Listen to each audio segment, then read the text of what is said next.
건강한 선교가 뭔가에 대하여 말씀드리도록 하겠습니다. 건강한 선교는 어떤 선교인가? 하나님 나라 도래, 곧 하나님의 통치 회복과 하나님 뜻 구현을 위한 선교. 성경 전체가 보여주는 내용은 앞 시간에 말씀드린 것처럼 하나님의 나라 도래, 랄프 윈터의 말에 의하면 Kingdom Strikes Back, 하나님이 창조자로서 세상을 통치하는 하나님으로서 만왕의 왕으로서 만주의 주로서 주권을 가지고 일하시는 분인데, 사탄이 침투해서 사람들을 타락하게 만들고 하나님의 지으신 세계를 혼란하고 무질서하고 추하게 만들고, 그야말로 이 사람들을 지배하고 다스리고, 그래서 이 사람들이 태어날 때부터 악하고 포악하고 시기하고 질투하고 미워하고 죽이고, 이렇게 이 사탄의 지배하에 들어왔는데, 하나님이 이 사탄을 몰아내고 죄에 빠진 사람을 구원하고 다시 이 통치를 회복하고 이 세상을 새롭게 하기 위하여 일하시는데, 적극적으로 선교하는 하나님으로서 이를 위하여 일하시는데 혼자 일하지 아니하시고 우리를 불러 우리와 더불어 일하신다 했어요. 그럼 우리의 선교가 뭐가 되어야 하느냐? 창세기 12장 1절부터 계속 22장에까지 나오는 이 한편의 드라마와 같은 악을 멸하고 죄에 빠진 삶을 구원하고 세상을 회복하기 위하여 일하시는 이 하나님의 일에 동참하는 거란 말이죠. 그래서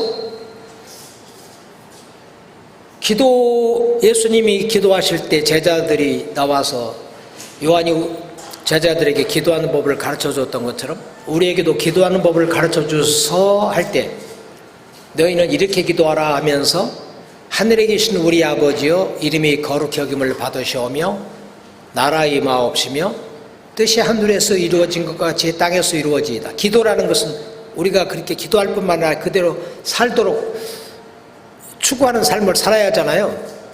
근데 우리가 첫 번째 기도에 보면 우리로 하여금 기도하고 힘쓰라고 주님이 가르쳐 주신 기도에 보면, 하늘에 계신 우리 아버지여 이름이 거룩히 여김을 받으시오며, 우리가 다 칼빈주의자들인데 웨스트민스터 신앙고백 소요리 문답 제1번이 뭐냐면, 사람의 제일 되는 목적이 무엇이뇨? 그러면 하나님을 영화롭게 하고 영원토록 그를 즐거워하는 것이다 그러잖아요.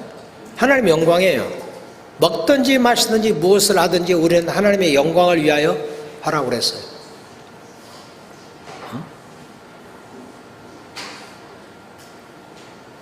그런데 무엇이 하나님을 영화롭게 하는 거냐? Thy kingdom come, 나라의 임하옵시며, 하나님의 나라가 이 땅에 임하고 하나님의 통치가 회복이 되고 뜻이 하늘에서 이루어진 것처럼 땅에서 이루어지다 했잖아요.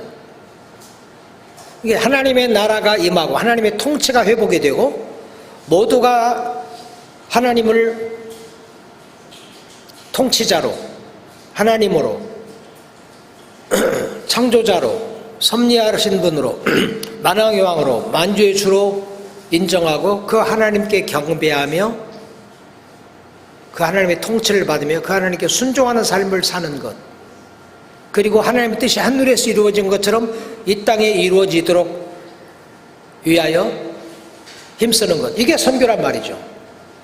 하나님의 통치 회복, 사탄의 통치하에 있던 사람들을 그걸 멸하고, 사탄을 멸하고 그 죄에 빠진 사람을 건져내고 세상을 새롭게 하는 이 일을 하는 것이 선교란 말이죠. 빌립이 사마리아에 가서 백성에게 말씀을 전파하며 저희가 빌립의 말도 듣고 행하는 표적도 보고 전심으로 그의 말하는 것을 듣더라. 많은 사람에게 붙었던 더러운 귀신들이 소리를 지르며 나가고 많은 중풍병자와 앉은 배가 나음을 얻으니 그 성에 큰 기쁨이 있더라 그랬잖아요. 그게 선교예요. 빌립이 사마리아에 가기 전에는 사마리아가 귀신에 사로잡혔습니다. 중풍병자와 앉은 배가 되고 아주 사람들이 불행한 삶을 살았어요. 그러나 빌립이 거기 가서 성령의 능력으로 천국 복음을 전파할 때 귀신들이 소리를 지르며 나가고 많은 중풍병자와 앉은 배가 나음을 얻고 그 성에 큰 기쁨이 있더라. 사탄의 통치 아래 있을 때는 사람이 귀신에 사로잡혔고 중풍병자가 되고 앉은 배가 되고 기쁨이 없고 불행 가운데 있었는데 전도자 빌립이 그들에게 가서 말씀을 전파하니까 귀신들이 사마리아를 지배하고 있던 귀신들이 소리를 지르며 나가고 중풍병자와 앉은 배가 나음을 얻고 그 성에 큰 기쁨이 있더라 그랬거든. 이게 선교라고 하나님의 통치가 이루어지도록 일하는 거. 사도행전 26장 16절에서 18절 보면 예수님이 다메섹으로 향하던 바울에게 나타나셔가지고 햇빛보다 더 밝은 빛으로 비췄잖아요. 그 꼬그라쳤잖아요. 그때 하나님 뭐라고 하냐면 일어나 네 발로 서라. 내가 네게 나타난 것은 네가 나를 본 일과 장차 내가 네게 나타날 일에 너로 사완과 정의를 삼으려 함이니 이스라엘과 이방인들 가운데서 내가 너를 구원하여 다시 그들에게 보내어 그 눈을 뜨게 하고 어두움에서 빛으로 사탄의 권세에서 하나님께로 돌아오게 하려 하신다 했잖아요. 이게 선교라고. 사탄의 지배 아래에 있는 나라와 족속과 민족 그들 가운데 복음을 전해서 그들이 어두움에서 빛으로 사단의 권세에서 하나님께로 돌아오게 하는 것. 그러니까 하나님 나라 도래, 다른 말로는 하나님의 통치 회복과 하나님의 뜻이 하늘에서 이루어진 것처럼 이 땅에 이루어지도록 하는 것이 우리의 목표가 되어야 한단 말이에요. 교단 세우는 게 목적이 아닙니다. 교단은 필요하지만 우리가 교단에 매이면 안 돼요. 우리 모든 땅 위에 있는 교회들과 교단들과 우리의 목적은 뭐냐면 사탄의 권세 아래에 있는 사람들, 어두움 가운데 있는 사람들에게 천국 복음을 전파해서 그들이 어두움에서 빛으로 사단의 권세에서 하나님께로 돌아와서 죄사함과 주를 믿어 거룩해 된 무리 가운데 기업을 얻게 하는 것. 그 목적을 위하여 우리가 일해야지. 구약 전체 성경이 말하는 게 그겁니다. 놀랍게도 요셉이 애굽에 가가지고 바로에게 하나님이 통치하신다는 하나님의 통치를 선포했잖아요. 바울이 꿈을 꾸고 너무 번뇌했잖아요. 이게 도대체 무슨 꿈인가? 살진 소 7마리, 살진 곡식 7개, 그 다음에 이어지는 아주 파리한 소 7마리, 아주 말라비틀어진 이 곡식 7, 뭐라고 하나, 7, 이거 너무 이게 뭔가. 그런데 요셉이 가가지고 그러잖아요. 왕께서 꾸신 꿈은 하나라고. 이 살진 소와 살진 그 곡식 이건 앞으로 애굽에 7년 동안 풍년, 역사상 경험하지 못한 풍년이 있을 것이고 바로 그 이어서 한 번도 경험하지 못한 흉년이 있게 될 건데, 이 꿈을 왕에게 보여주신 것은 하나님이 왕으로 하여금 이 다가올 일을 미리 알고 풍년 때 충분히 준비했다가 흉년 때 대비하라고 하심입니다. 하나님이 애굽인을 사랑해서 파멸에서 구원하시려고, 열방을 구원하시려고 왕에게 이걸 보여주신 것입니다.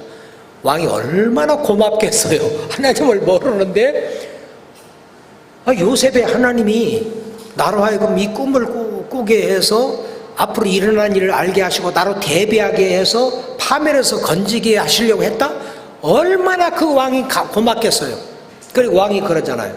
내가 너처럼 하나님의 신에 충만한 자를 못 봤다. 네가 좀 이 일을 해주지 않을래? 애굽으로 하여금 하나님의 통치하시는 하나님이라는 걸 알게 한 거예요. 역사를 주관하시는 하나님이라는 걸 알게 한 거예요. 앞으로 있을 것을 미리 알게도 하시고 그 있게도 하시는 하나님이라는 걸 알게 한 거예요. 모세도 마찬가지 아닙니까? 애굽인들이 우상을 섬기고 있었는데 10가지 그 재앙을 통해서 하나님이 얼마나 위대한 걸 알게 했잖아요. 나만이 내가 이제서야 이스라엘의 하나님 외에 다른 신이 없는 걸 알게 됐다고 그러잖아요. 문둥병을 낫게 난 다음에 또 사드락과 메삭과 아벳느고가 우상에게 절하지 않고 풀무불에 던짐받았는데 제4의 인물이 나타나가지고 그들을 보호하고 그들이 머리카락도 상하지 아니하고 옷 하나 타지 아니하는 걸 보고 왕이 까무러졌잖아요. 그러면서 이제야 나는 사드락과 메삭과 아벳느고의 하나님처럼 위대한 하나님이 있음을 몰랐다. 내가 이제야 하나님은 참 하나님이고 자기 백성을 구원한 분이고 이런 분이라고 알았다. 이제부터 누구든지 사드락과 메삭과 아벳느고의 하나님을 거스려서 마누리 말하거든 그 몸을 쪼개고 그 가족을 다 거름더미로 삼을지니라 하면서 이같이 사람을 구원할 신이 없다 그랬잖아요. 하나님의 통치를 선포한 거예요. 그 다음에 다니엘도 그랬잖아요. 사자굴에 던짐받았잖아요. 하나님이 사자 입을 막고 건지셨잖아요. 느부갓네살이 뭐라 합니까? 내 통치하에 있는 각 나라와 족속과 민족과 방언은 들으라. 너희에게 평강이 있을지어다. 내가 너희에게 조서를 내리노라. 이제부터 내 통치하에 있는 모든 사람들은 다 다니엘의 하나님을 경외하라. 그는 살아계시는 하나님이다.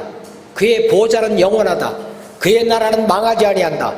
그는 하늘과 땅에서 기적과 능력을 행하시는 분이시다. 그는 자기의 종 다니엘을 사자의 입에서 건지신 이시로다. 법령으로 모든 메대와 페르시아 사람들이 다 하나님을 경외하도록 했잖아요. 하나님 통치를 인정했어요. 그게 전반입니다. 신약 시대도요. 우리는 그저 구원하잖아요. 구원이 다가 아닙니다. 구원받는 게 다라면 바울이 삼층천에 갔다 와가지고 내가 몸을 떠나 죽어서 죽게 가는 것하고 여기에 살아있는 것하고 둘 중에 하나를 택하라 하면 삼층천에 가봤다 왔잖아요.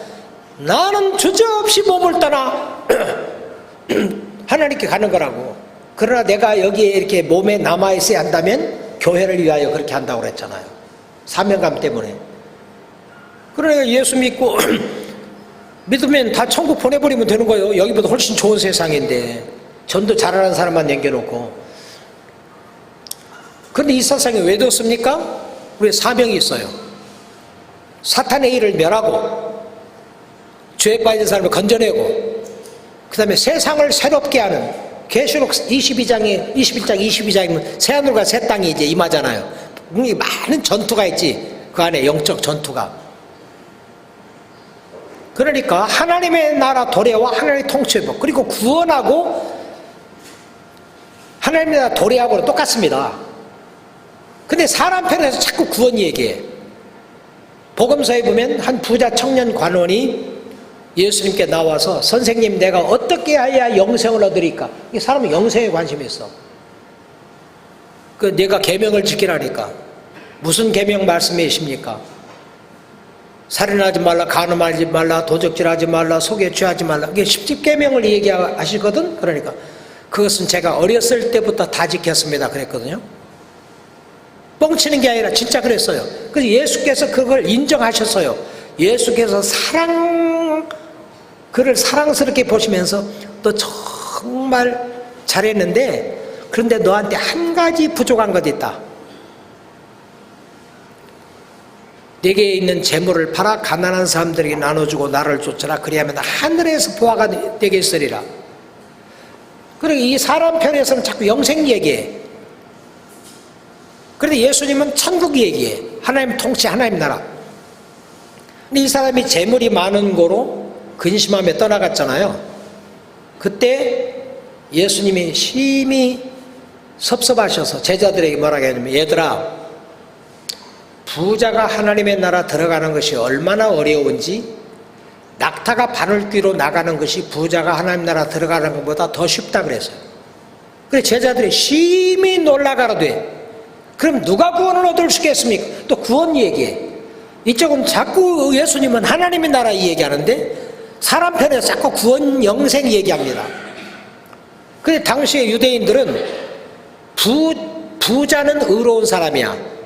들어가도 복을 받고 나가도 복을 받고 떡반죽거리도 복을 받고, 그리고 어렸을 때부터 10계명을 다 지켰다고 했잖아요. 자기들은 그렇게 못 지켰는데.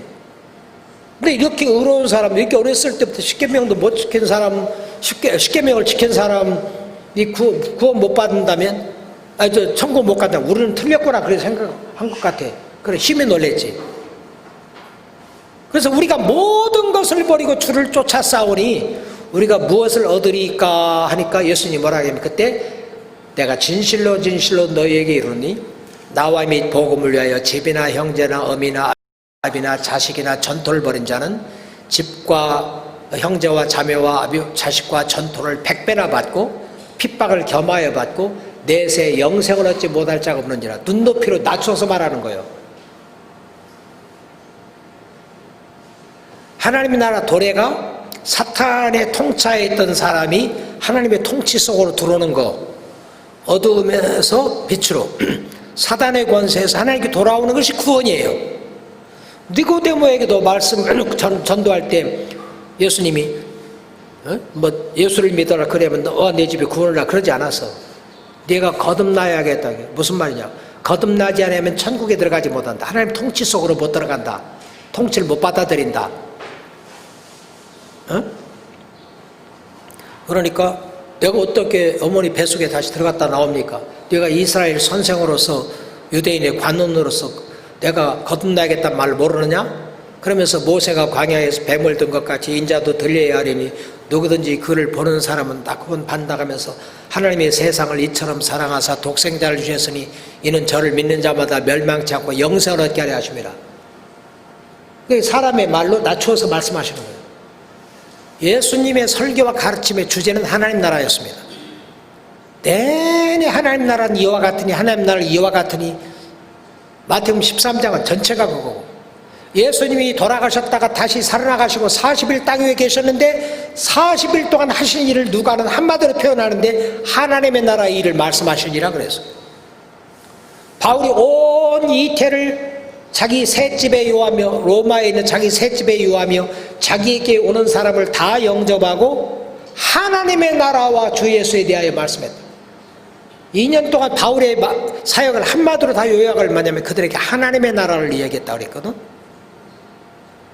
그래서 우리의 관심은 교단이나 무슨 영혼구원이나 그 정도에 그칠 게 아니라 성경 전체가 말하는 것처럼 악을 멸하고 죄에 빠진 사람을 구원하고 세상을 새롭게 하기 위하여 일하는 그 하나님의 나라가 임하는, 하나님 통치가 임하는 그 하나님의 통치를 선포하는 거예요. 구약시대 전체가 그겁니다. 하나님의 통치를 선포하는 거예요. 예수님과 사도들의 설교와 가르침의 주제가 하나님의 나라였습니다. 성경 전체의 흐름은 창조 세계를 혼동 속에 빠뜨린 악의 세력을 멸하고 하나님의 통치 회복을 통하여 사람들을 죄에서 구원하고 창조 질서 회복하는 하나님의 사역을 보여주고 있습니다. 건강한 선교는 하나님의 나라가 임하고 하나님의 뜻이 하늘에서 이루어진 것 같이 땅에서도 이루어지도록 하는 거예요. 교단신학교 세우고 교단교회 세우는 게 아니라 교회 세워야죠. 그렇지만 하나님 나라, 내가 천국, 내가 이반석교회 내 교회를 세우리니 음부의 권세가 이기지 못하리라. 내가 천국 열쇠를 내게 주니, 교회에게 주노니 땅에서 매면 하늘에서 매고 땅에서 풀면 하늘에서 풀리리라. 교회가 그게 중요하죠. 교회 세워야죠. 그래서 너무 교단교회, 교단신학교 이런 데 매여가지고 어느 나라고 교회가 있고 하면 가서 협력하고 도우면 되는 거고 되는 것이지, 가서 어디 가서 꼭 내교파 선교사 없으면 가고 내 선교단체 선교 없으면 가고 마치 교파나 선교단체 확장 차원의 선교를 해서는 안 된다 그 말이에요. 하나님 나라 도래야 뜻구야를 위한 선교. 두 번째는 협력과 동반자 선교. 선교의 효과를 극대화하기 위해서는 땅 위에 있는 교회들은 머리 대신 그리스도의 몸에 서로 다른 지체들이라는 사실을 인식하고 협력과 동반자 사역을 추구해야 한다. 성공적인 동반자 사역을 위해서는 다른 사람을 나보다 낫게 여기는 마음과 주고 양보하고 희생하는 마음을 가져야 합니다. 협력과 동반자 사역을 해야 돼요. 근데 협력과 동반자 사역이 안 돼. 왜? 자기 멋대로 하고 싶은데 누가 잔소리하고 간섭하니까, 내가 하고 싶은 일을 못하게 하니까. 그래서 협력과 동반자 사역을 한다면 다 내가 하는 일을 다른 사람이 도와줄 때 하고, 내가 하는 일을 못하게 하거나 내가 하는 일에 장애가 된다면 안 해. 다 각계약진해. 이게 문제입니다. 우리 몸이 따로 놀 수가 없어요. 모든 몸이 한 몸의 지체로서 연락하고 상합하고 몸을 자라게 하는 거예요. 그 누구도 모든 은사를 다 가지고 있지 않습니다. 고린도전서 12장에 보면 은사에 대한 얘기가 나와요. 몸은 하나지만 몸의 지체가 여럿이다. 성령은 하나지만 하나님이 주신 은사는 다르다. 그러니까 우리가 다 연락하고 상합해서 해야 하는데 협력과 동반자 사회가 있잖아요. 각계약진해. 모두가 협력을 하고 팀 사역을 해야 한다고는 알아. 근데 안 돼. 왜 안 되냐면 내가 이름이 나야 돼. 내가 중심에 서야 돼. 내가 회장해야 돼. 모든 카메라 플래시가 나를 향하여 터져야 돼. 내가 인정받지 않고 내 이름이 나지 아니하고 내가 돋보이지 아니하면 안 하려고 하는데, 라이프 윈터는 뭐라 하겠냐면 누가 크레딧을 받든지 우리가 상관하지 않는다면 우리는 위대한 일을 함께 이룰 수 있다고. 근데 우리는 너무 내가 거기서 이렇게 돋보이나, 내가 인정받나, 내가 중심에 서나 이걸 봐야 하는데, 수많은 사람들이 협력과 동반자 사역을 얘기하는데 안 됩니다. 자원 낭비예요. 그런데 가능하기 위해서는 하나님의 나라가 임하고 하나님 뜻이 이루어진다면, 하나님 나라에 도움이 된다면 나는 종인데 내 이름이 안 나도 된다. 이런 생각하면 협력과 동반자 사역을 할 수 있어요. 뭐 어떤 것이 건강한 선교냐? 현지인 지도자들 개발을 우선순위로 삼는 선교. 내가 가서 모든 걸 나 혼자, 내가 아무리 그야말로 슈퍼맨이라 할지라도 나 혼자 하려고 할 게 아니라 현지인들을 길러내고 리더십을 개발해 주는 거. 예수님은 목 잡는 양과 같이 고생하며 요리하는 사람들을 불쌍히 여겨가지고 온 성과 촌에 두루다니며 천국 복음을 전파하시며 회당에서 가르치시며 모든 병과 모든 약한 것을 고치시니라. 제자들에게 이르시되 추수할 것은 많되 일꾼은 적으니 그러므로 추수하는 주인에게 청하여 추수할 일꾼들을 보내주사라. 주님이 하신 일이 뭐냐면 사람을 불쌍히 여겨서 천국 복음을 전파하고 회당에서 가르치고 병든 거가 약한 걸 고치시고 12제자를 세워서 또 70인 전도대를 세워서 사람을 세워서 그들을 본을 보이며 교육하고 훈련을 했어요. 그리고 그들에게 일을 맡기고 성천하셨습니다. 그러니까 우리가 해야 할 중요한 일이 뭐냐면 현지인들을 사랑하고 격려하고 멘토링하고 지도자로 세운 일을 해야 돼요. 내가 어제 지난 한 주 동안 필리핀 장로신학대학에 강의를 했어요. 어떤 분들은 정말 힘들게 하는데 선교사님 중에 어떤 분들은 정말 형제같이 친구 같은 마음을 가지고 사랑해주고 조언해주고 격려해주고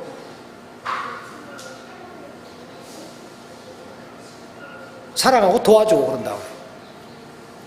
굉장히 고마워하는 마음을 가지고 있더라고.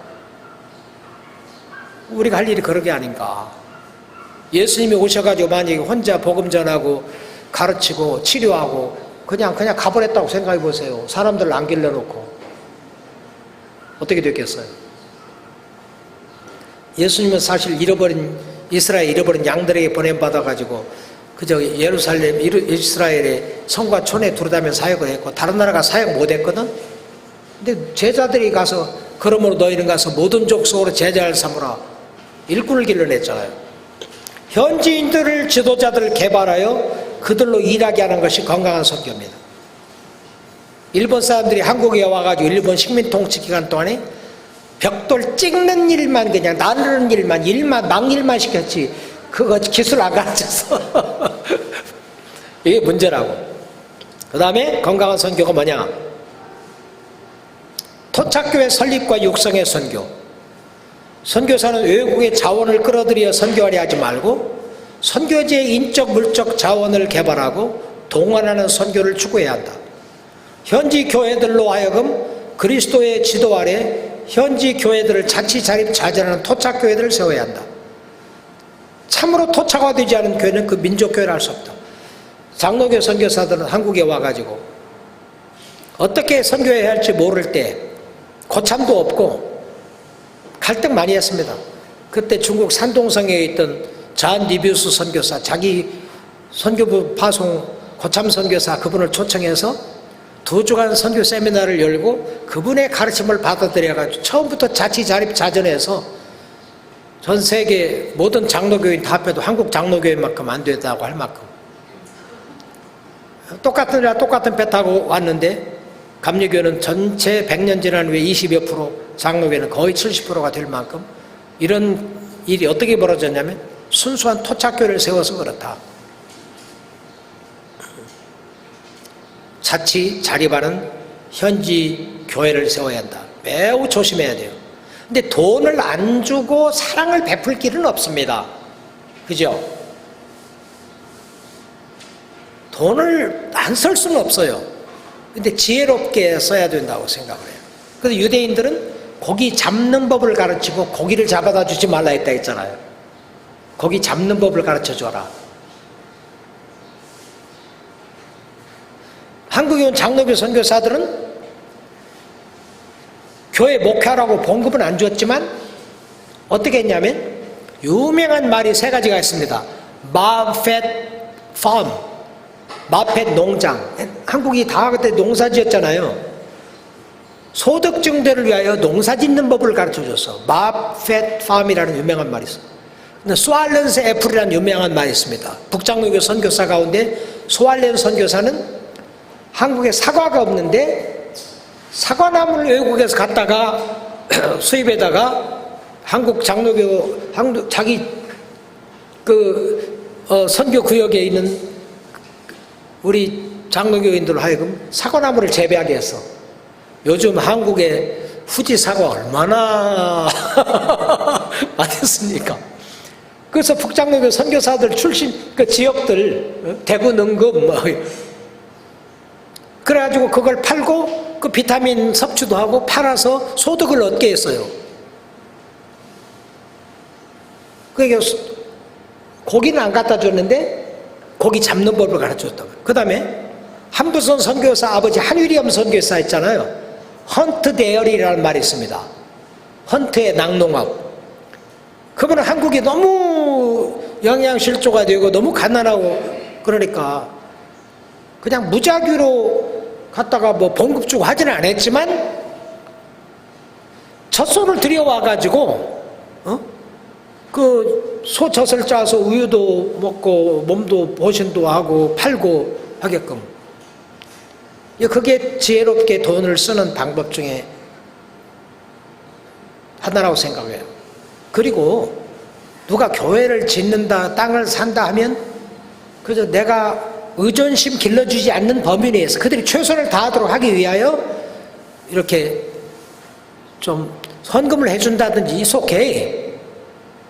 근데 우리는 너무 급해가지고 현지를 위해서도 한다고 하지만 내가 빨리 무슨 예배당도 하나 짓고 하려고 그냥 서둘러서 땅 사고 건물 짓고 막 현지인들은 땡전도 안 내는데 그게 토착교회가 안 됩니다. 그 다음에 건강한 선교는 복음을 전하고 사회적 책임을 감당하는 선교. 복음주의자들은 오랫동안 교회의 사명이 뭐냐 하면 영혼 구원하는 거라겠습니다. 그래서 열심히 전도하고 영혼을 구원하는데 그들이 이 세상에서 빛이 되고 소금이 되고 세상을 변화시키는 일꾼이 되도록 하기 위하여 적극적으로 일하지 아니에요. 그래서 복음주의자들은 과거에 계속 영혼을 구원하는 것, 교회 세우고 영혼 구원하는 것이 선교라고 생각했어. 좀 자유주의 진영에서는 인간이 인간답게 살지 못하도록 하는 사회 구조를 변화시키고 이 세상에서 샬롬, 평행선을 달렸습니다.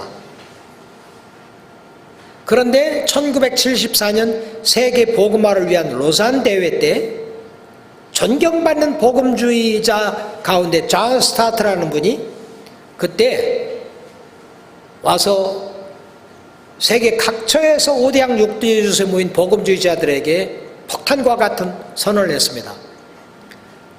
내가 베를린 대회를 선교대회를 할 때까지만 하더라도 교회의 사명은 복음을 전하고 제자를 삼고 교회를 세우고 하는 그것이라겠다. 사회적 책임에는 관심이 없고. 그리고 그때 교회의 선교를 가장 잘 묘사해 준 구절은 마태복음과 마가복음에 있는 모든 족속으로 제자를 삼으라 너희는 온 천하에 다니며 만민에게 복음을 전파하라. 이 두 마디가 교회의 선교를 가장 잘 보여주는 거라고 말했다. 그러나 나는 이제 내 입장을 선회해서 내가 지금 믿는 교회의 선교를 다시 말한다. 교회의 선교는 복음을 전하고 제자 삼고 교회 개척하는 것만이 아니라 이 세상에서 세상을 변화시키고 이웃사랑을 실천하는 사회적 책임도 감당하는 것이다. 선한 사마리아 사람 비유에서 봤지만 제사장과 레위인은 강도 만난 사람을 보고 피하여 지나갔다. 그들은 성전에서 종교활동하고 영혼 구원하고 교회에서 이런 일에는 열심히 했는데 사회에서는 죽어가는 사람을 보고 못 본 채 하고 지나갔다. 선한 사마리아 사람은 지나가다 그를 보고 민망히 여겨서 다가가서 포도주를 붓고 자기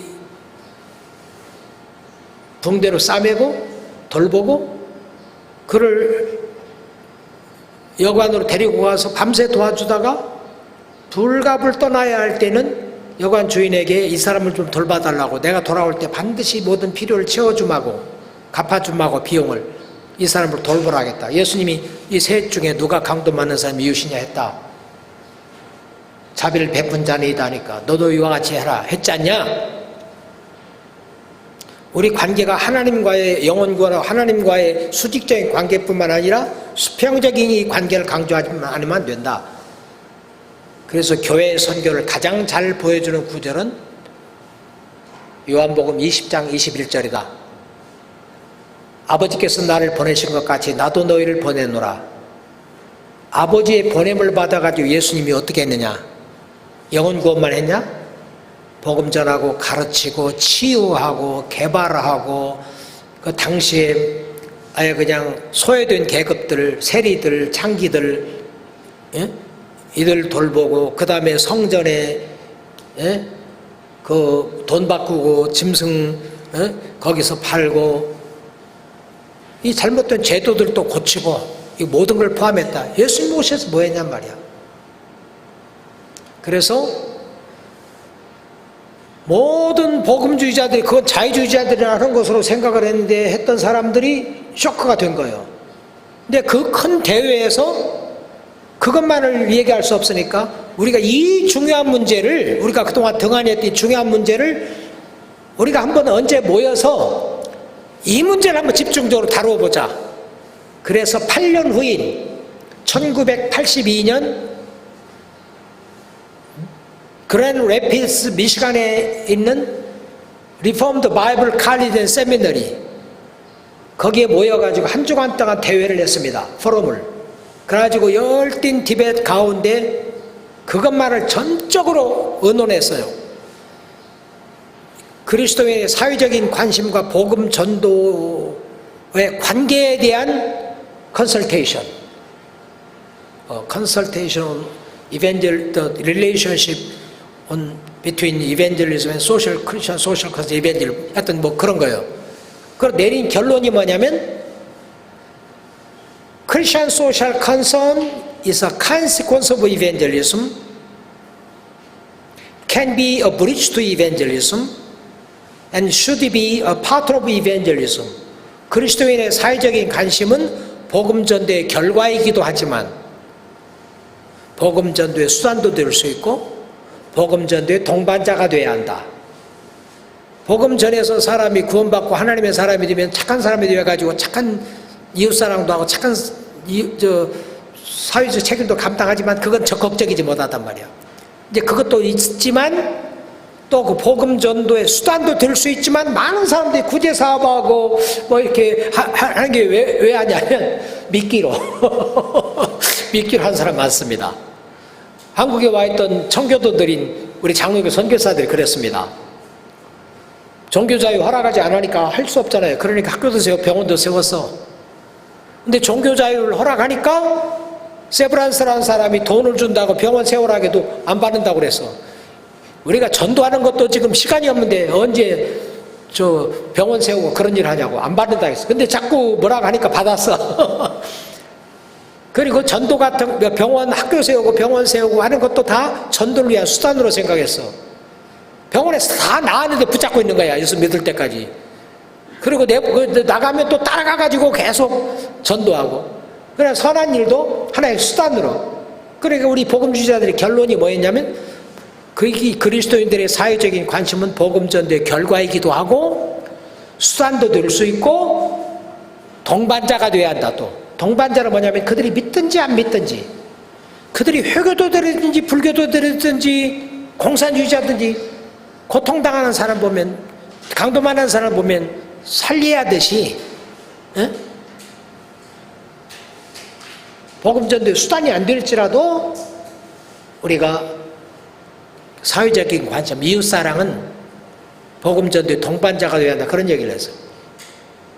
라이프 윈터는 지난 50년간 서양 사람들이 실수한 선교하는데 실수 가운데 하나가 교회 안에서 일할 교회 안에서 일할 일꾼들을 길러내기 위하여 성경학교와 신학교를 세웠는데 대학은 하나도 안 세웠다는 거예요. 서양 사람들이 교회 안에서 일할 일꾼들을 길러내기 위하여 성경학교와 신학교를 세웠는데 대학은 하나도 안 세웠다. 한국인들은 요즘 대학 세우는 선교사들이 많잖아요. 근데 우리는 라이프 윈터는 우리는 세상을 변화시킬 일꾼들을 길러내기 위하여 대학들을 또 세워야 한다. 그래서 어떤 분들은 BTS에 기독교 교육학과 세웠다고 왜 쓸데없는 짓을 하냐고 대학 교육학과 폐쇄하라고 그 교육학 교수로 온 사람을 막 야단쳐가지고 그분 돌아갔어요? 너무 이렇게 생각이 좁은 게 아닌가. 근데 여기 나와가지고 퍼블릭 스쿨 교사하는 사람들이 많아. 왜 감사할 일이지 뭐. 교회 안에서 일할 사람도 세우고 밖에서 일할 사람도 세우고 해야지. 그 다음에 성령의 인도하심을 따라 성령의 능력으로 하는 선교. 예수님은 3년 동안 제자들을 훈련시켰습니다. 요즘 MD 부과정이 3년이죠. 예수님은 MD 부과정 철저하게 모범을 보이면서 시켰어. 그런데 됐다. 이제 가서 세상을 변화시키려 하지 않고 예루살렘을 떠나지 말고 아버지의 약속하신 성령을 기다리라. 요한이 물로 세를 베푼 것처럼 너희는 몇 날이 안 되어 성령으로 세를 받으리라. 오직 성령이 너희에게 임하시면 예루살렘과 온 유대와 사마리아와 땅 끝까지 이르러 내 증인들을 하겠습니다. 뭐냐, 혼자 일하지 아니하고 성령님과 더불어 일하라고. 그 성경 사도행전을 우리가 사도행전이라고 하지만 다른 말로 성령행전이라고 하잖아요. 성령이 오셔서 그들이 성령의 말하게 하심을 따라 일했고, 성령의 능력으로 일했고, 성령이 따르는 표적으로 일했고, 사람 세우는 것도 자기들이 투표해가지고 세운 게 아니라 금식하여 기도할 때 성령이 그들에게 내가 지명하는 사람 따로 세워 보내라고 하면서 바나바 바울을 세웠잖아요. 성령이 함께 있고, 성령이 아시아의 복음을 전하지 못하게 하고, 성령이 마게도니아로 오르게 하고, 성령의 말하게 하심을 따라 했고, 회의를 하더라도 성령과 우리는 했고, 하나님의 일은 힘으로도 아니 되고 능으로도 아니 되고 오직 주의 신으로 된다고 했잖아요. 근데 우리는 마치 우리의 지식과 경험과 수단으로 할 수 있는 것처럼 오순절 교인들은 열심히 성령을 의지하는, 지금 세계에서 가장 크게 부흥하는 교단이 오순절 교단입니다. 성령을 의존하거든. 그 성령의 인도하심과 능력을 해야 한다. 우리가 금융위기 때 있잖아요. 금융위기 때 그때 이교성 목사님이 그랬던 것 같은데, 금융위기 때 우리 선교비가 반으로 잘라졌잖아요. 원화가 그냥 엄청 떨어져가지고 그걸 우리 선교비가 절반으로 줄었어.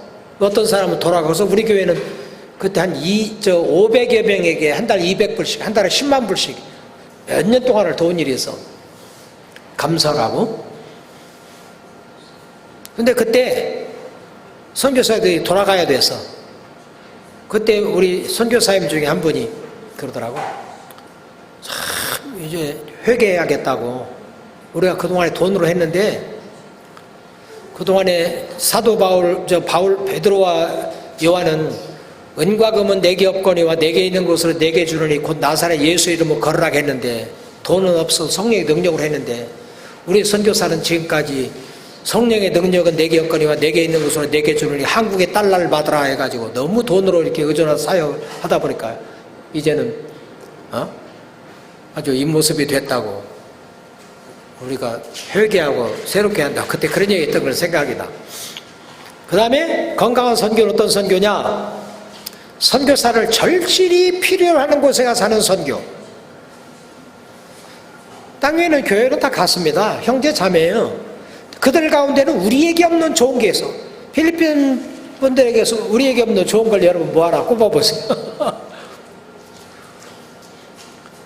우리나라는 아무리 큰 교회도 피스를 안 보면 노래를 못 하잖아.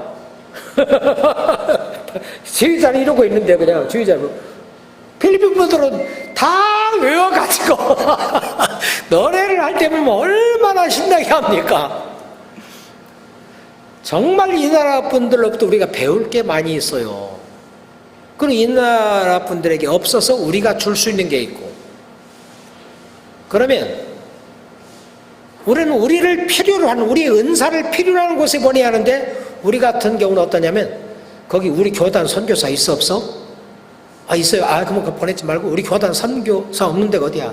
우리 선교단체 선교사 없는 데가 어디야? 선교사를 꼭 필요한 데 보내기보다 내교파 선교사 없는 곳에 가서 세우고 보내고, 학교도 내교파 신학교 없어, 내교파 교회 있어 없어, 이래가지고는 안 된단 말이죠. 선교사를 절실히 필요로 하는 곳에 가서 선교해야 한다. 선교사들은 현지인들이나 다른 사람도 할 수 있는 그런 사역이 아니라 현지인이나 다른 사람들이 할 수 없는 그런 종류의 사역을 해야 한다. 랄프 윈터가 뭐라 했냐면 Never do anything others can do and will do. When there are things to be done, others can't and won't. 다른 사람이 할 수 있고 하게 될 일은 하지 말고, 결코 다른 사람이 할 수 없고 안 하는 일을 하라. 그렇거든. 현지인이 우리보다 잘하는 일 우리가 할 필요 없고, 현지인이 안 하거나 못하는 일, 그들의 부족함을 채워주는 일, 그런 일을 해야 한단 말이죠. 선교사들은 자기의 부르심과 은사에 맞는 사역을 해야 합니다. 자기를 독특하게 지으시고 독특한 은사를 주신 하나님의 뜻을 따라 자기를 절실하게 필요로 하는 곳에 가서 사역을 해야 합니다. 그런데 히브리서 8장 4절에 보니까 이런 말이 있더라고. 예수께서 만일 땅에 계셨더라면 제사장이 되지 아니하셨을 것이니 이는 율법을 따라 예물을 드리는 제사장이 있음이라. 예수님도 어디에 제사장이 되어가지고 하나 뭐 이렇게 회당 하나 맡아가지고 일하려고 하지 않았어요. 예수님이 땅 위에 계셨더라면 제사장이 안 됐을 거다. 이는 율법을 따라 제사지는 제사장이 많은데 왜 제사장 하느냐. 이게 다른 사람이 잘 하고 있고 하고 있는 일보다 다른 사람이 안 하거나 못하는 일, 독특한 일, 영원히 자기 몸으로 다시 드릴 제사 드릴 필요 없는 영원한 제사 드려줬잖아요. 또 다른 건 약함 가운데 선교. 구약과 신약 전반적인 선교는 약함 가운데 선교입니다. 구약에서는 한 번도 점령군으로 어디 총칼로 가지고 가서 그들을 제압해 가지고 선교한 일을 본 일이 없어요. 다 약함 가운데 위대한 일을 했습니다. 족장들도 그랬어요. 우물을 파모와서 묻어버리고 파면 묻어버리고 그냥 선교사 사모를 부인을 그냥 잡아다가 마누라 삼고. 성경은 자세히 말을 안 하는데 그게 한 달, 두 달이 아니거든. 마누라 삼아가지고 가지고 있었던 때가. 왜냐면 그 모든 애굽에 또 또 다른 그 왕이 온 여자들이 임신을 못했다고 그랬거든. 임신 못한 걸 어떻게 아나? 금방 하나 몇 달 지나보고 몇 달 지나도 임신 안 하니까 임신 못한다고 생각을 한 거지. 요셉 보세요. 점령군으로 들어갔습니까? 이민자로 들어갔습니까? 유학생으로 들어갔습니까? 요셉 종으로 끌려가서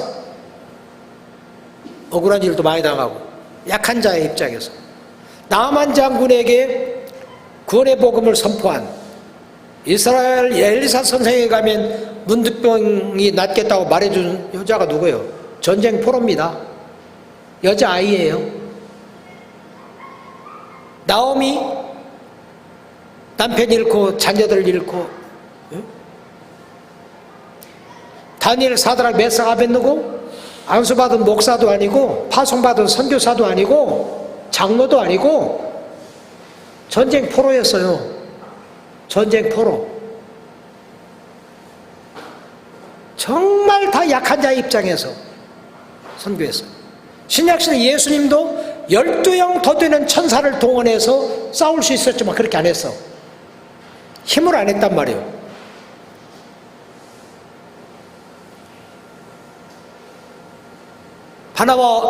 베드로와 요한도 은과 금은 내게 없거니와 내게 있는 건 내게 주노니 가진 게 없었어. 바나바와 바울도 이스라엘이 로마의 속국으로 있을 때 예루살렘 교회와 안디옥 교회가 선교 후원했다는 게 하나도 없어. 다 천막 짓는 사람 일을 하면서 자기 동행들 필요를 채우고 가난한 약한 사람들 돕고 그랬단 말이죠. 모세도 애굽의 말과 학술을 다 배워 말과 행사가 능했을 때 40세 왕자의 신분으로 힘으로 해보려고 했지만 실패했잖아요. 나이 80세 말도 다 잊어버리고 몸도 약하고 이제 그때 했단 말이죠. 바울은 어떻습니까? 삼층천에 갔다 왔잖아요. 삼층천에 갔다 와가지고 사람이 말로 형언할 수 없는 것들을 다 보고 왔습니다. 근데 보고 들은 것이 너무 크므로 나로 자고하지 않도록 교만하지 않도록 하기 위하여 하나님이 내게 육체의 가시 사단의 사자를 주셨으니 이것이 떠나가기를 위하여 내가 이 질병을 치료해달라고 사생결단하는 기도를 3번이나 했는데 하나님의 말씀은 My grace is sufficient for you. 기도하지 마라. 내 은혜가 네게 족하다. 이는 곧 네가 약할 때 강함이라. 그 비밀을 알고부터는 하나님이 나로 겸손하게 하시려고 나로 이렇게 약하게 하셨구나. 그때부터는 크게 기뻐하고 자기의 약한 것을 자랑한다고 그랬어요. 약할 때 강함 주시네. 그러니까 그 약할 때 강했어요. 성경 전체는 한 번도 하나님의 사람이 세상적인 힘으로 가서 한 일이 없습니다. 사드락 메삭 아벳느고 때 전쟁 포로로 가가지고 풀무불에 던짐받고 사자굴에 던짐받는 그런 어려움을 겪었지만 하나님이 선교하는 하나님이 역사하셔가지고 기적을 행하셔가지고 느부갓네살과 다리오 왕이 감동이 됐잖아요. 그들이 하나님을 깨닫고 그들이 법령으로 다 하나님을 경외하도록 만들었잖아요. 그 약함 가운데 하는 선교가. 그러니까 우리가 어떨 때는 그러거든요. 나는 어떤 분이 그랬다고 하더라고. 내가 대통령도 알고 경찰국장도 알고 내가 이런 사람이라고 말이야. 너 내가 어떤 사람인 줄 알아? 내가 이런 사람이야 하면서 뭘 보여주면서 아닙니다. 아니에요. 성령이 사용을 어떻게 하겠어요? 너는 방백을 의지하지 말라. 도울 힘이 없네. 인생을 의지하지 말라 했는데 애굽의 말을 의지하지 말라. 여호와께서 집을 세우지 아니하시면 세우는 자의 수고가 헛되고 여호와께서 성을 지키지 아니하시면 파수꾼의 경사함이 하사로다. 너희가 일찍 일어나며 늦게 누우며 수고의 떡을 먹이며 헛되도다. 그러는데 약함 가운데 선교. 일본 식민 통치하에서 한국 독립 이후의 선교는 아주 선교지에 존경받았습니다. 방재일 목사님 경우에 미국 사람들이 당신은 어떻게 그렇게 중국 사람 마음속에 쏙 들어가 사느냐 비결을 가르쳐달라. 전주 안대교회 이동희 목사님 후임했던 박진구 목사는 근래 내가 카톡에 보니까 자기는 땡전도 후원할 사람이 없었대. 선교지에 갔는데 그래서 공원에 가가지고 무릎 꿇고 기도하는데 당신 뭘 위해서 기도하냐고 하니까 후원을 위해서 기도하고 뭐 이렇게 사역을 위해 기도하다. 싱가포르에 11년 있는 동안에 누구도 할 수 없는 사역을 했습니다. 그런데 싱가포르에서 11년 사역하는 동안에 모든 필요를 현지인이 다 채웠습니다. 플러에서 MA, PhD 공부하는데 모든 등록금 다 대주었습니다. 집도 사주었습니다. 아이들 결혼하는데 그 결혼하는 데까지 와가지고 모든 비용 다 대줬어요. 한 달에 3천여 불씩 도와줬다고 하더라고. 현지인이 돈이 없는 게 아니야. 이 사람이 하나님의 사람인 걸 안 거예요. 지금도 아주 좋은 그 관계 속에 있습니다. 그래서 우리가 참 힘에 의한 선교라면 갑질을 합니다. 결단코 그게 좋은 게 아니에요. 그 다음에 쌍방의 선교. 교만해가지고 나에게는 모든 게 다 있고 너는 받아 이런 게 아니라 과거의 선교는 어땠냐면 말하고 가르치고 주고 사랑하고. 난 옛날에 누가 현지인이 밥 산다고 아이 자네가 무슨 돈이 있다고 내가 산다고. 이번에 어떤 사람 만나는데 밥 산다고 하더라고. 그 내가 이 지갑을 뒤지니까 내가 산다고. 그래 사라고. 사람은 살 때 자존감이 있어요. 줄 때. 그래서 예수님이 사마리아 여인에게 내게 물 좀 달라고 했어요. 베풀 때 자존감을 갖습니다. 내가 그 사람들 밥은 사게 하고 등록금 2학기 등록금은 주고 왔어. 박사과정 공부하는데 한 학기 등록금이 뭐 한 유닛당 1150불이라고 하더라고. 3학점인데. 그래서 6학점짜리 690불인가 얼마 주고 왔어. 그거 공부를 하는데 장학금이 없는 거야. 교회에서도 그 공부하라고 장학금은 안 줘. 사랑하는 마음이 있고. 그래서 밥 얻어먹었어. 현지인들을 말하고 가르치고 주고 사랑하려고만 하면 안 돼요. 방진일 목사님의 지금 이 얘기입니다. 이것은 그건 일방적인 거고, 이건 결단코 건강한 선교가 아니다. 건강한 선교는 뭐냐? 말하기도 하고 그분으로부터 듣기도 하고 가르치기도 하고 배우기도 하고 주기도 하고 받기도 하고 사랑하기도 하고 사랑받기도 하고. 이게 진짜 선교라는 거예요. 사랑을 줄 수 없을 만큼 가난한 사람도 없고 사랑을 받을 필요가 없을 만큼 부자도 없단 말이 있잖아요. 동서양을 막론하고 지금까지 많은 선교사들은 일방적인 선교를 했습니다. 그러나 땅 위에 있는 교회는 어떤 교회도 안전한 교회가 없습니다. 다 장점이 있고 약점이 있어요. 모든 교회들이 나름대로의 장점과 약점이 있는 것을 인정해야 합니다. 그래서 주고받고 가르치고 가르침받고 사랑하고 사랑받고 하는 이런 쌍방의 선교를 추구해야 한다. 이것을 위해서는 우월감을 버리고 겸손한 자세를 가져야 합니다. 그 다음에 부르심과 은사를 따른 선교를 할 것. 군백에도 둥근 재주가 있다고. 모두 우리에겐 남이 가지고 있지 않은 좋은 점이 있습니다. 장점이.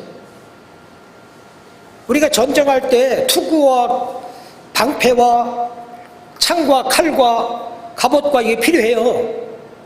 근데 골리앗과 싸울 때 사울 왕의 투구와 갑옷과 창과 방패와 모든 걸 다 주니까 너무 거치장스럽거든. 내 은사가 아니야.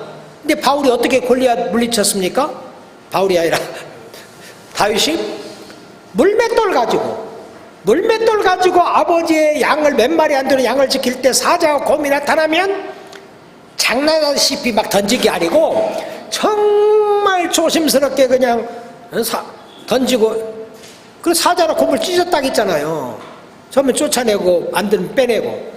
그거 자신감이 있거든. 어떤 사람들은 그냥 밥을 해주고 먹이는 재주가 있어. 어떤 사람은 그렇게 말로 위로를 하고 세워주는 말을 해. 딴 건 못해. 이게 사랑에는 여러 가지 언어가 있다고 하잖아요. 예?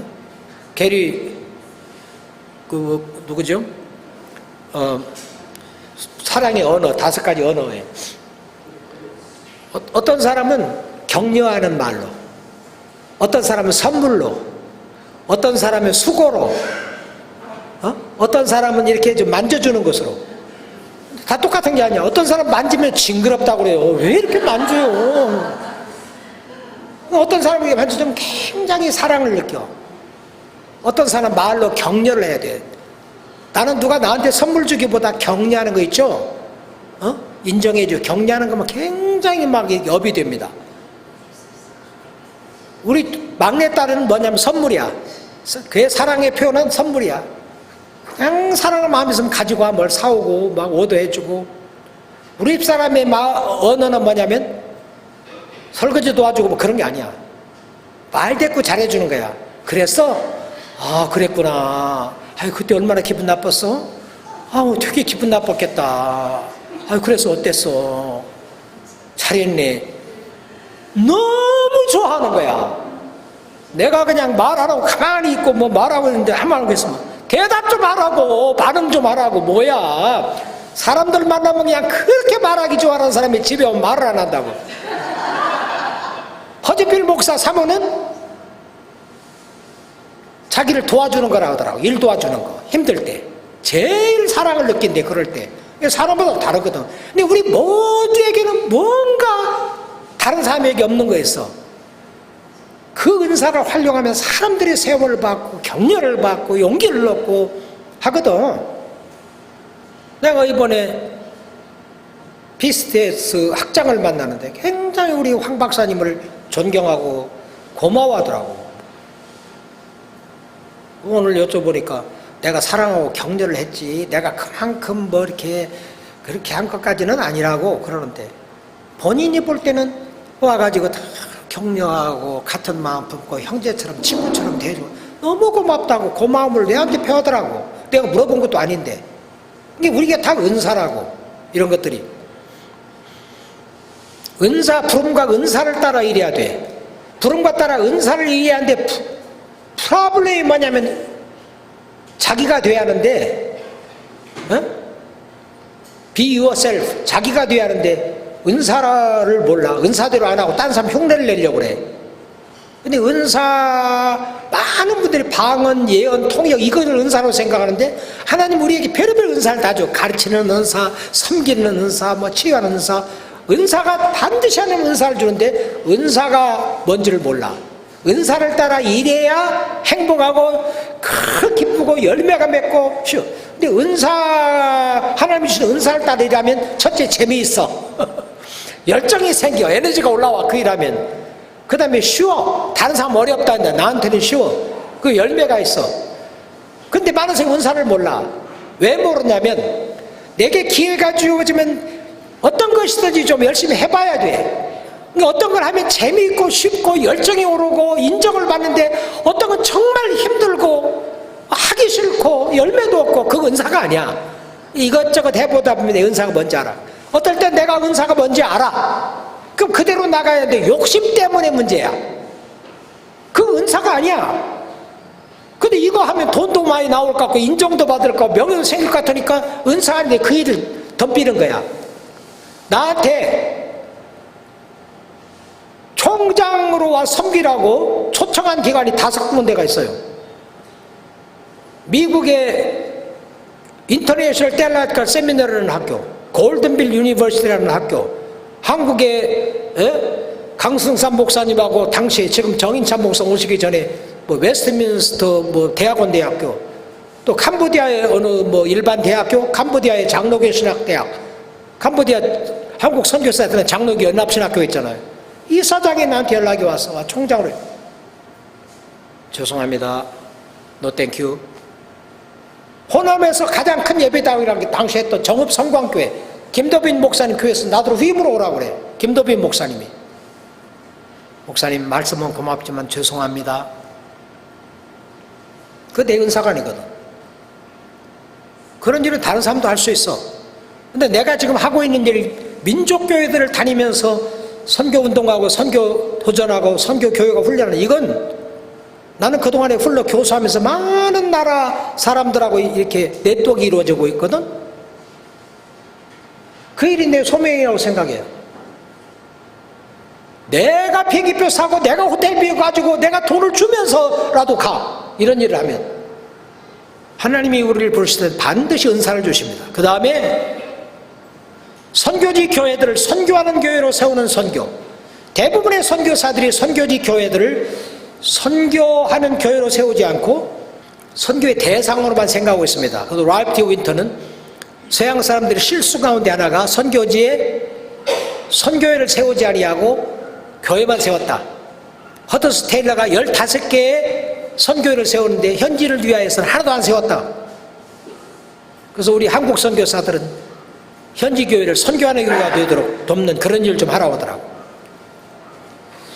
그러나 현지 교회를 선교하는 교회들로 세우지 않고서는 세계 복음화와 과업이 달성될 수 없습니다.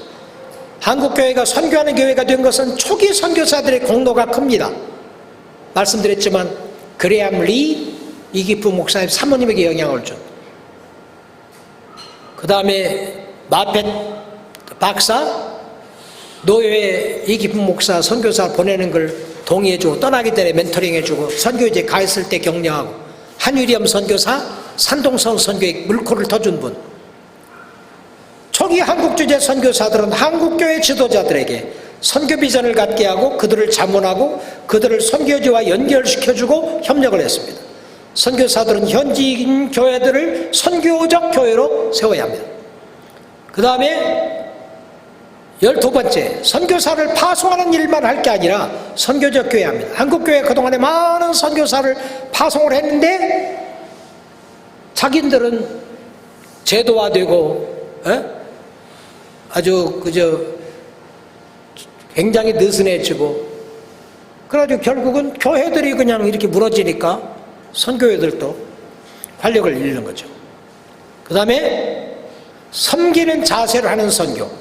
과거 서구 선교는 정복자의 자세로 권위주의 선교를 했습니다.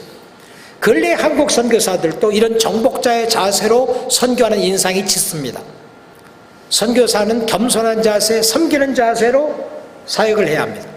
자기 영광을 위하여 지도자 자리를 탐하지 말고 임으로 사람을 주관하고 자기 멋대로 하고 싶은 대로 하려고 권세 부리지 말고 하나님의 영광과 다른 사람의 유익을 위하여 자신을 희생하며 섬기고 모든 사람이 종이 되려가는 자들이 합니다.